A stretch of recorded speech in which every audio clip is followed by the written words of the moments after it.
ओम।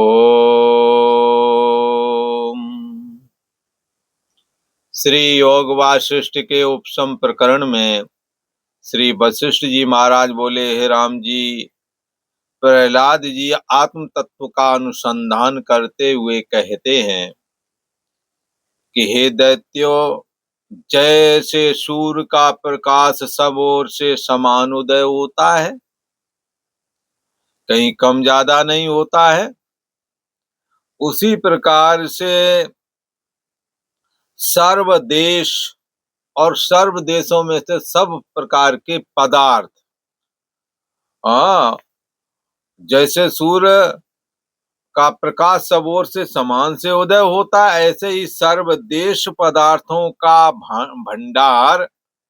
सर्व देश पदार्थ, हर एक देश में पता नहीं कितने पदार्थ हैं, बड़े बड़ी फैक्ट्रियां हैं, फाइटर विमान है, रेलगाड़ियां हैं, बोला, हर एक मकान में ना मालूम कितना सामान भरा पड़ा, बेड है, कूलर है, एसी है।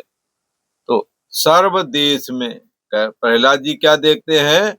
सर्व देश और सर्व पदार्थों का भंडार और सर्व का आश्रयभूत कोई दूसरा नहीं है, वही आत्मा ही इन सब के रूपों में विवर्तित हुआ है। विवर्तित तब्दील नहीं कह सकते, विवर्त कह सकते हैं। जैसे सोना ने सोनापना नहीं छोड़ा, आभूषण के रूप में विवर्तित हो गया है।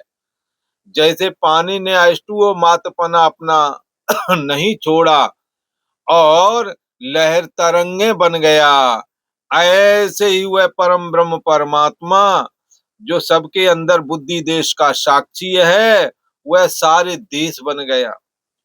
हाँ, और देश के अंदर जितने पद पदार्थ हैं, नदियां, पहाड़, जंगल आदि, ये सब बन गया। हाँ, इन सब वह सर्व देश पदार्थों का भंडार है। उसके बगैर और ऐसा कोई नहीं है जो इन सब को मिथ्या होते हुए इन्हें सत्यता का, इनको सत्य दिखाने में हेतु किसका है? तो इस अंतर्यामी आत्मा की ही सत्ता पाकर सत्तावान होकर के जगत में सत्यत्व पने की भ्रांति करा रहे हैं। तो पर इस भ्रांति कराने में सत्ता किसकी मिल रही है? आत्मा की ही मिल रही है। जैसे सोना को सोना ना दिखा के आभूषण दिखा रहा है कोई, तो ये भ्रांति कराने में कौन कारण है? बोले सोना ही है। यदि सोना ना होता तो आभूषण ही नहीं होता। तो आभूषण को आभूषण कौन दिखा रहा है? बोले सुवर्णत्व। हाँ, सोना ने सुवर्णत्वपना नहीं छोड़ा, आभूषण बन गया। ऐसे ही उस परम ब्रह्म परमात्मा जो कि सबकी बुद्धि देश का साक्षी होने की वजह से उसे आत्मा बोलते हैं, वह उस आत्मा, वह आत्मा सर्व देश, सारे देश बना हुआ, सर्व पदार्थों का भंडार है और सर्व का आश्रयभूत भी है, सभी का आश्रय भी है। ऐसा कोई नहीं। परम धम, परम ब्रह्म, परम धाम, जितना भी जगत है ये ब्रह्म में कैसे लीन होता है? ये सारे इंद्रियां देवताओं में और देवता जाकर के जीवात्मा में। और ऐसे प्रलय देखें जैसे, तो पृथ्वी पानी में घुल जाती है और पृथ्वी के साथ ही हम सब जीवात्मा जो है सब भी पानी में लीन हो जाते हैं। फिर पानी जाकर अग्नि में लीन होता है, अग्नि जाकर वायु में, वायु जाकर आकाश में समा जाता है, आकाश जाकर के अव्याकृत आकाश जो मूल प्रकृति है उसमें समा जाता है, मूल प्रकृति जाकर के ब्रह्म में समा जाती है, रह जाता एक अद्वैत आत्म तत्व ही रह जाता है। इसलिए श्रुति ने कहा, उसी से जासे उपजे नान का जासे उपजे नान का लीनता ही में हो, ये सिद्धांत है, वैदिक सिद्धांत है। जो वस्तु जिससे प्रकट होती, लीन भी उसी में होती है। तो इसीलिए आत्मनः आकाशा संभूता, आकाशात वायु, वायु रग्नि, रग्नि रापा, रापत पृथ्वी, ये एक श्रुति वचन है। उसके अनुसार क्या है? आत्मा में जब ब्रह्म में, आत्मा में जब माया तत्व होता है तो माया उपित होने की वजह से सगुण निराकार ईश्वर बन जाता है, जो अभिव्यक्त नहीं होता है।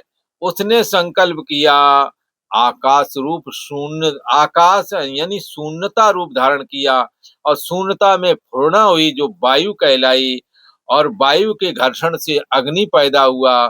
हाँ, कहीं भी वायु जहाँ ज्यादा चले, बांस बांस रगड़ते हैं वायु से तो अग्नि नहीं पैदा हो जाती, तो अब वायु से अग्नि पैदा हुआ। हाँ, और अग्नि से जहाँ जहाँ अग्नि जलती है लकड़ी का पानी बाहर निकल आता है, अगर हरी लकड़ी, तो अग्नि से पानी प्रकट हुआ, और पानी से फिर धीरे धीरे करके पृथ्वी प्रकट हुई। इस प्रकार से इन पांचों भूतों का पंचीकरण हुआ, और फिर ये पिंडाकार सृष्टि चालू हो गई।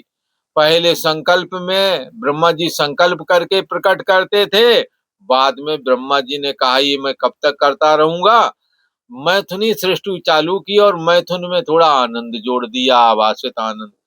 उनको पता था इसे जानवरी कर्म में ये मनुष्य प्रवृत्त ना होवेगा यदि इसे आनंद की सुख अनुभूति ना हो, इसलिए उसमें सुख अनुभूति भी उन्होंने थोड़ी छोड़ दी, जो आत्मा का प्रतिबिंबित होने वाला आनंद ही है।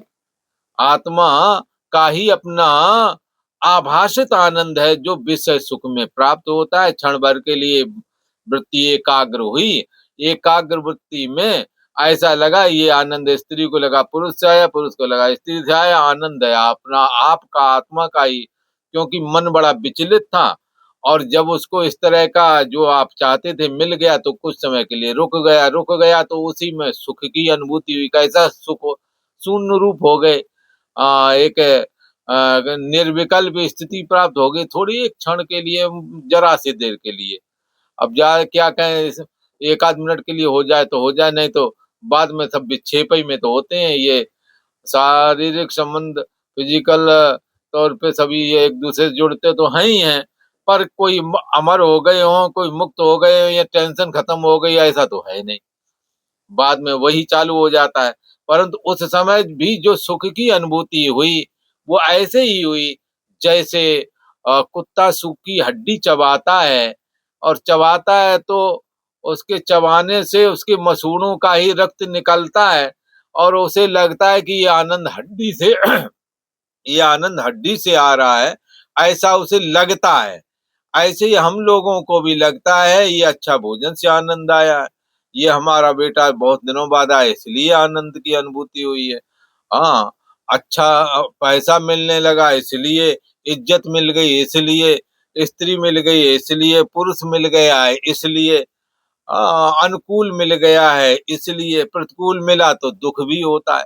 तो ये सब क्या है, इस सब में आत्मा का, इन सब में जो सुख की अनुभूति होती है, ये सब आत्मा का ही प्रतिबिंब है, आत्मा का ही सुख है। जो आनंद सिंधु सुख राशि, सीकर से त्यों लोक सुपासी।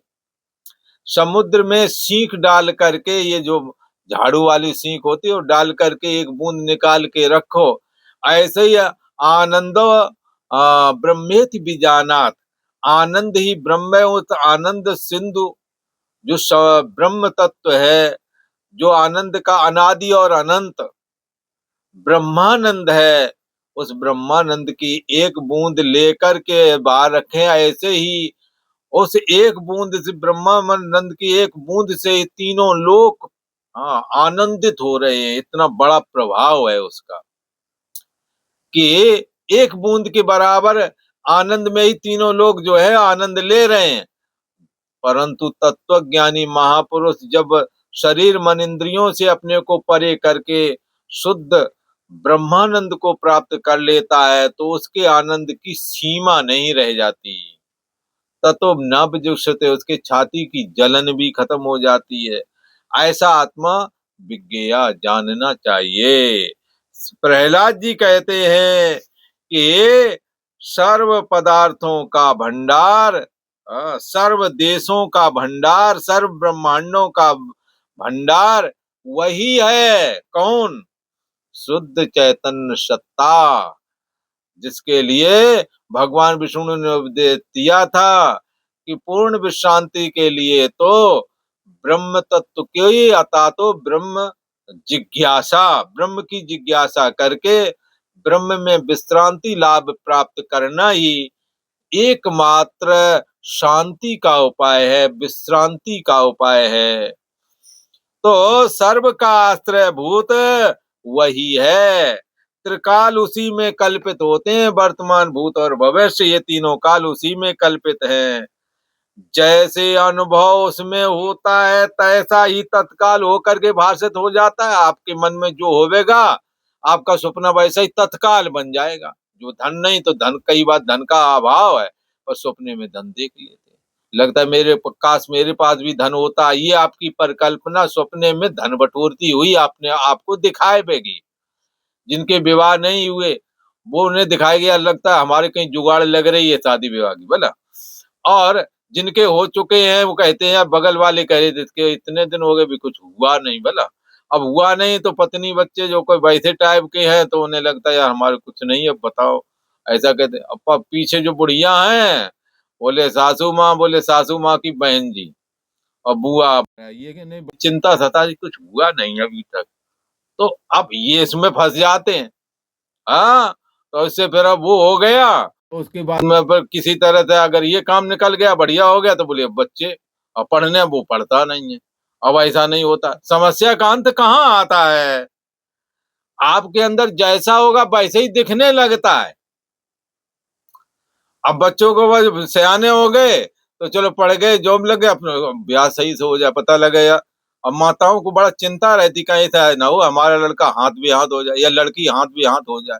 पता नहीं कहाँ के मारे कहाँ लोग पोल्ट दिखावे उसे, लालच और हितैषी बन के आएंगे। जब तबीयत खराब होगी छात्रावास में, बोला, तब आएंगे और बड़ा हितैषी बनकर दिखाएंगे कुछ समय के लिए, ताकि वो और उसके कंट्रोल में हो जाए। बाद में असली रूप जब दिखाई पड़ता है तब तक ये कहीं के रह नहीं जाते, मतलब फिर परिवार वाले कहते हैं भाई तुम्हारा निर्णय तुम जानो।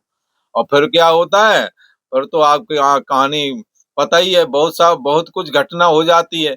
तो इसलिए ये सब क्यों हुआ, ये आपके मन में था इसलिए हुआ। इसलिए जय उस चैतन्य सत्ता आत्मा में आप जैसा सोचोगे वैसा हो भी जाएगा, ऐसा नहीं है, हो जाता है। उसमें प्रारब्ध के अनुसार बुद्धि वृत्ति बनती भी है। जैसा प्रारब्ध वैसी बुद्धि वृत्ति बनती है, वैसे ही आत्मा की सत्ता उसे सत्तावान बना देता है। कई बार जहां हमारे कुल गोत्र रीति रिवाज नहीं है शादी विवाह का, वहीं पर मन मानता है। क्यों मानता है? क्योंकि तुम्हारे मन में उसके प्रति आकर्षण है, लगता काश ये हमें मिल जावे, या ये हमें मिल जाए, ये हमारे को मिल जाए। हाँ, या पुरुष कहेगा ये हमारे को मिल जाए। ये जो मन में वासना है, आत्मा इसको भी सत्ता देता, बलवान बना देता, ये वासना बढ़ती चली जाएगी। इसलिए शास्त्र के अनुसार और अपने कुल के बड़े बूढ़े लोग हैं जिन्होंने जीवन जिया है और इस समस्या से गुजर के आए हैं, वो उनके साथ अपना अनुभव शेयर करना चाहिए और उन्हें अपनी समस्या बताना भी चाहिए। उन्होंने भी ऐसे ही जवानी देखी है, आप जिसको देख रहे हैं वो भोग के आए। और वो इसलिए उन्हें पता है कि हम कई बार उन्होंने भी गर्त में गिरे हैं, किसी तरह निकले, इसलिए सोचते हैं कि हमारे बच्चे ना जाएं गर्त। तो आप जैसा सोचते हैं वैसा ही हो जाएगा, पर शास्त्र सम्मत ये सोचोगे तो सुकून भरा जीवन रहेगा। शास्त्र के सम्मत जैसे आप बड़े बुजुर्ग बताते हैं, जैसे आप कुल खानदान की रीति रिवाज है उस हिसाब से चलोगे तो वो शास्त्र सम्मत ही होगा। जब आप मनमाना चलते हैं, ना भाई की परवाह, ना बाप की परवाह, ना समाज की परवाह, नहीं हमें तुम्हें थोड़ी रहना, रहने दो हमें, अच्छा ठीक है। फिर बाद में पता लगेगा, चाहे कद्दू के ऊपर चाकू गिरे, चाहे चाकू पर कद्दू गिरे, दोनों तरह से कटना उसी को पड़ता है, कद्दू को ही। ऐसे ही कई बार बहुत सारी परिस्थितियां ऐसी बनती हैं, वाह, चाहे इधर से हो चाहे उधर से हो, खामियाजा महिला को ही कई बार भुगतना पड़ता है। अब तो पुरुषों को भी भुगतना पड़ता है। खैर, कोई वो अलग विषय है। आप जैसा मन में चाहोगे वैसा ही दिखने लगेगा, ये सपना सत्य हो करके आपके अंदर की कल्पना ये सत्य हो जाएगी। यदि आप सही से नहीं इस पर विचार करेंगे, आप अपने विचारों को शुद्ध रखें, शास्त्र सम्मत रखें, बड़े बुजुर्गों के हिसाब से चलें। यहाँ कहते हैं आत्मा की ऐसी महिमा है कि उसमें जैसा अनुभव आप बिठाओगे तत्काल वैसा ही होकर के भाषित होने लगा। जाके मने वासना जैसी, प्रभु मूरत देखी तिन तैसी। जैसे जैसे चैतन्य तत्व में देश काल और क्रिया द्रव्य का फुरना होता है, तैसा ही तैसा भाषित होने लगता है। आत्मा में तीनों कालों की सम प्रतिभा फुरी है। एक समय में ही आत्मा भूतकाल का भी दिखा देता है मन में। सपना देख लें आप, भूतकाल का भी आ जाएगा, वर्तमान का भी, भविष्य में जो घटना है वो भी दिखाता था। एक समय ही समकाल में तीनों कालों की घटना दिखाने में सामर्थ्यशाली कोई यदि है तो कोई दूसरा नहीं, तुम्हारा आपका अपना आत्मा ही है। उसमें फिर अनंत काल की प्रतिभा हुई है। अनंत काल से लाख हजारन कल्प का उपजा है ये संसार, हमें आपको लग रहा है, पर ये उपजा तभी है जब आप जागे हैं सोकर। जब आपका जन्म हुआ तभी ये संसार भी बना है। आप कल्पना करो आपका जन्म ही ना होता तो आपके लिए ये संसार होता क्या? आप सो गए तो आप जागे ना तो आपके लिए, हाँ वो इसलिए जब ही जागे तभी सवेरा। हाँ, जब जाग गए उसी समय दुनिया जाग गई। ये तुम सोते रहते तो दुनिया तुम्हारे लिए नहीं थी। तो इसलिए अनंत काल की प्रतिभा तब भाषित होती जब हमारे दिमाग में ये होता है ये जगत अनंत काल का है। शुद्ध चैतन्य तत्व सर्व ओर से पूर्ण है, त्रैकालिक दृश्य संयुक्त भासता है तो भी चैतन्य तत्व ही इसमें शेष रहता है। और इसी को त्रिकाल का, और इसी को त्रिकाल का ज्ञान होता है। किसको? चैतन्य सत्ता आत्मा को, साक्षी आत्मा को। मधुर कटुक, मधुर है, कड़ुआ है, आदि भिन्न भिन्न रसों में एक समता भाषित होती है। अनुभव करने वाला एक ही है। मधु जो मधुर है, लड्डू आदि है, हाँ, मीठे हैं, तो उसको कौन जान रहा है? जो जान रहा है वही कड़ुए को भी जान रहा है। जैसे मधुरता पान करने वाले जीवों को मधुरता भासती है, हाँ, और को नहीं भाषित होती है। जो मीठा खाएगा उसी को मीठापन भाषित होता है। तैसे ही जो संकल्प कलना है आपके अंदर वो आपको ही भाषित होगी, दूसरे को नहीं। तैसे ही जो संकल्प कलना है वैसी ही उसको भाषित हो, वैसे ही वो भोगता भी है। सूक्ष्म चैतन्य सत्ता स्वरूप सब पदार्थों का अधिष्ठान है। उससे अनागत होकर द्वैत जगत भासता है। जब उसको हम नहीं जानते हैं, शुद्ध चैतन्य सत्ता स्वरूप सभी पदार्थों का अधिष्ठान जो शुद्ध चैतन्य है, आत्मा है, जब उसको हम नहीं जानते तो द्वैत जगत भासता है। और नाना प्रकार की जो पदार्थ लक्ष्मी है वह अत्यंत दुख को प्राप्त कराती है। जब त्रिकाल का अनुभव होता है, ये कौन विचार रहा है? ये प्रहलाद जी विचार रहे हैं। प्रहलाद जी का भक्ति परक जीवन श्रीमद् भागवत में दिया गया है, पर तत्व ज्ञान जो भगवान विष्णु की कृपा से प्राप्त हुआ था उसका वर्णन तो श्री योग वासिष्ठ महारामायण में है। उसमें प्रहलाद जी अपने अनुभव को साझा कर रहे हैं। प्रहलाद जी क्या कह रहे हैं? जब त्रिकाल का अनुभव होता है तब सब ही समभासता है। जब त्रिकाल का अनुभव होता है, तीनों कालों का अनुभव करने वाला कौन है? अनुभव सत्ता आत्मा है। तब उसमें तीनों काल एक साथ दिख सकते हैं, क्योंकि उसी में परिकल्पना वर्तमान भूत और भविष्य की गई है। पदार्थ भाव पदार्थों में जो पदार्थ हैं वो ईश्वर के हैं। जितने भी भाव पदार्थ हैं वो ईश्वर के हैं। ब्रह्म तत्व में जब माया होती है, माया और ब्रह्म मिलकर के जो तीसरा अहम बनता है, उस समष्टि अहम, उसको ईश्वरो हम कहते हैं। ईश्वर का अहम फुरता है, ईश्वर के अहम ने ही जगत बनाया है। और जब मन और प्लस चैतन्य सत्ता आत्मा जुड़ते हैं तो जीव अहम बनता है। तो जो पदार्थ हैं वे ईश्वर के हैं। उन पदार्थों को त्याग कर भाव की भावना करने से दुख सब मिट जाते हैं। उन पदार्थों को तो त्याग दो और उनका आश्रय भूत जो भावात्मक जो शुद्ध चैतन्य वस्तु है उसको धारण करने से सब दुख नष्ट हो जाते हैं। ये प्रहलाद जी का अनुभव है। आज इतना ही।